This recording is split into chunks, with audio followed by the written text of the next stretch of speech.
el monte va el hombre en su maquinaria, arrastrando flor y fruto sobre un regazo de savia.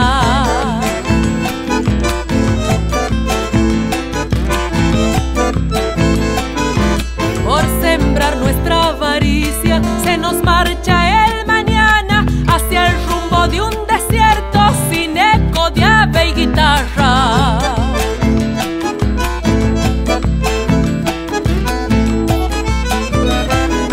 Gira el hombre en su arrogancia sin amar la madre tierra, aprende del indio sabio que vivía en paz con ella. Los que al monte van volteando con el hacha del dinero no podrán comprar sus sombras cuando el sol queme sus sueños.